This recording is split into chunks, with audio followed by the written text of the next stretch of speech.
Jam menunjukkan pukul 3 pagi ketika telepon berdering memecah keheningan rumah sederhana di pinggir Jakarta.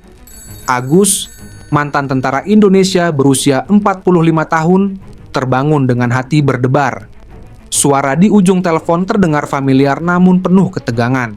"Agus, aku butuh bantuanmu. 5 tahanan berbahaya kabur dari penjara militer Amerika. Mereka sekarang ada di Indonesia." Agus terdiam. Sudah 10 tahun dia pensiun dari dunia militer, tapi permintaan dari sahabat lamanya, Kapten Mike Anderson, membuatnya harus memilih antara kehidupan tenang atau kembali ke dunia yang pernah hampir membunuhnya. Agus menatap foto keluarganya di meja. Istri dan 2 anaknya masih tidur nyenyak di kamar sebelah. Kehidupan pensiun sebagai penjaga keamanan di mal sudah membuatnya merasa damai. Tidak ada lagi misi berbahaya. Tidak ada lagi hidup dalam bayang-bayang kematian. Mike Anderson adalah teman satu angkatan ketika Agus menjalani pelatihan gabungan dengan tentara Amerika pada tahun 2010. Mereka pernah bertempur bersama melawan kelompok teroris di Afghanistan. Mike menyelamatkan hidup Agus ketika bom meledak di markas mereka. Sejak itu mereka menjadi sahabat dekat meski terpisah jarak dan negara. 5 napi ini bukan sembarangan Agus. Suara Mike terdengar serak melalui telepon. Mereka adalah mantan tentara khusus yang dituduh berkhianat. Pemimpin mereka bernama Victor. Dia punya dendam pribadi padaku. Agus menghela napas panjang. Dia tahu Victor, mantan komandan pasukan khusus yang dipecat karena menjual senjata ke kelompok berbahaya. Victor pernah mengancam akan membunuh siapa saja yang terlibat dalam penangkapannya. Dan Mike adalah orang yang memimpin operasi itu. "Kenapa mereka kabur ke Indonesia?" tanya Agus sambil menyalakan lampu ruang tamu. "Karena mereka tahu kamu tinggal di sini. Victor ingin menggunakan kamu sebagai umpan untuk menarik aku ke Indonesia." Kata-kata Mike membuat darah Agus membeku. Keluarganya dalam bahaya. Keesokan harinya, Agus tidak bisa berkonsentrasi bekerja. Matanya terus memantau sekeliling, mencari tanda-tanda bahaya. Setiap orang asing yang lewat di mal membuatnya waspada. Naluri tentara yang sudah lama tertidur mulai bangkit. Sore itu ketika Agus pulang kerja, dia melihat mobil hitam terparkir di depan rumahnya. Hatinya berdegup kencang. Dengan hati-hati dia mengintip melalui jendela. Ruang tamu kosong, tapi pintu belakang terbuka. "Sari! Dadi!" teriaknya memanggil istri dan anak sulungnya. Tidak ada jawaban. Di meja makan, sebuah foto keluarganya tergeletak dengan tulisan di belakangnya. "Datang sendirian ke Pelabuhan Tanjung Priok, Gudang 27, jam 10 malam. Atau keluargamu akan mati." Tangan Agus gemetar memegang foto itu. Dia harus memilih, menyelamatkan keluarganya sendirian atau meminta bantuan Mike dan mempertaruhkan nyawa sahabatnya juga. Dengan tangan bergetar, Agus membuka lemari di kamar tidur dan mengeluarkan kotak logam yang sudah berdebu. Di dalamnya tersimpan pistol dan beberapa perlengkapan militer yang tidak pernah dia buang. Setelah 10 tahun, dia harus kembali menjadi tentara. Telepon berdering lagi. "Jangan coba-coba menghubungi polisi atau tentara Amerika." Suara berat Victor terdengar mengancam. "Kami punya mata di mana-mana. Datang sendirian atau keluargamu akan merasakan akibatnya." Sambungan terputus. Agus duduk terdiam di lantai kamar memegang pistol di tangannya. Sebuah rencana mulai terbentuk di pikirannya. Rencana yang berbahaya, tapi itu satu-satunya cara. Agus tidak datang sendirian ke pelabuhan. Tapi dia juga tidak membawa Mike atau pasukan. Dia membawa seseorang yang tidak pernah diduga Victor. Pak Rahman, mantan komandan Kopassus yang kini menjadi supir taksi.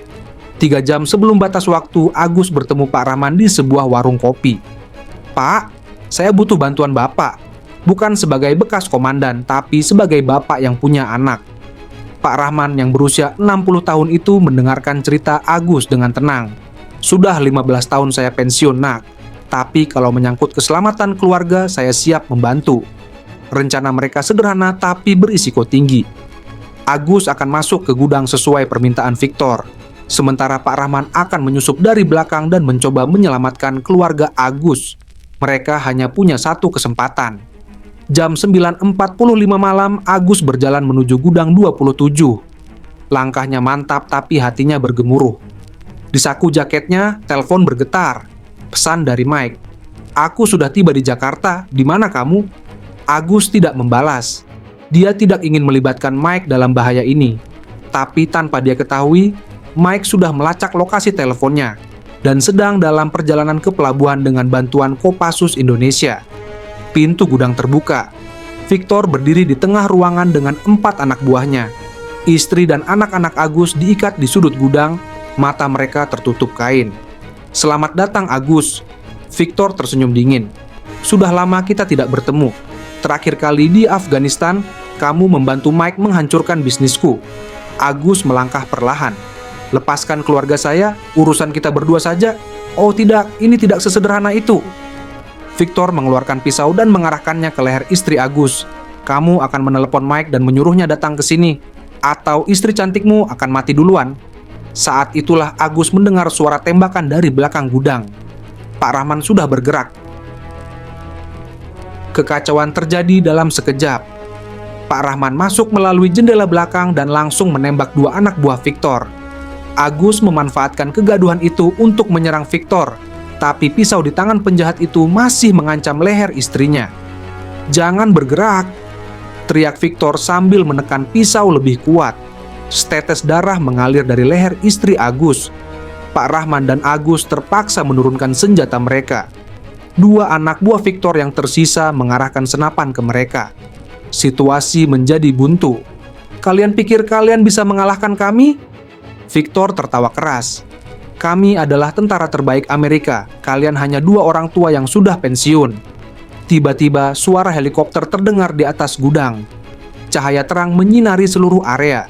Suara pengeras suara menggemuruh. "Ini Kopassus TNI dan pasukan khusus Amerika. Kalian sudah dikepung. Serahkan diri kalian." Victor panik. Dia tidak menyangka operasi ini akan sebesar ini. Mata liarnya menatap Agus. "Kamu yang menghubungi mereka, bukan dia." Suara Mike terdengar dari pintu depan. Kapten Amerika itu masuk dengan senjata teracung. "Aku yang melacaknya dan meminta bantuan TNA." Dalam kepanikan, Victor mendorong istri Agus dan berlari ke arah pintu samping. Tapi Pak Rahman sudah siap menunggunya. Satu pukulan keras di perut, Victor jatuh tersungkur. Anak buah Victor yang tersisa menyerah tanpa perlawanan. Keluarga Agus akhirnya aman. 2 minggu kemudian, Agus duduk di teras rumahnya sambil meminum kopi.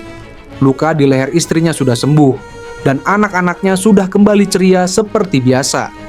Victor dan keempat anak buahnya sudah diserahkan ke pihak Amerika untuk diadili.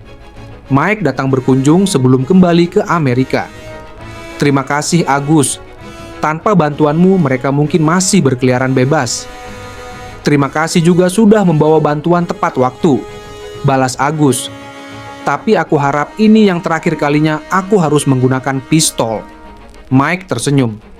"Kamu tahu, Agus, walaupun sudah pensiun, jiwa tentara kita tidak pernah mati.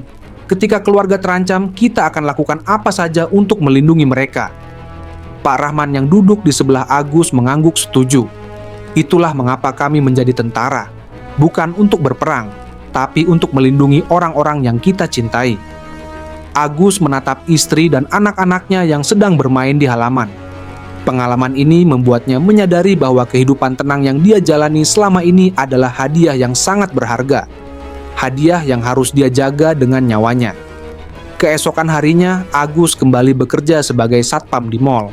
Tapi kali ini, dia merasa lebih kuat dan siap menghadapi apapun yang terjadi. Karena dia tahu, di balik kehidupan biasa seorang pensiunan, masih ada jiwa tentara yang siap melindungi keluarga dan negara kapan saja diperlukan. Malam itu, sebelum tidur, Agus memeluk istri dan anak-anaknya lebih erat. Dia bersyukur bahwa misi berbahaya itu sudah berakhir dan mereka semua bisa kembali hidup dengan damai. Tapi di sudut hatinya, dia tahu bahwa sebagai mantan tentara, tugasnya untuk melindungi keluarga tidak akan pernah berakhir.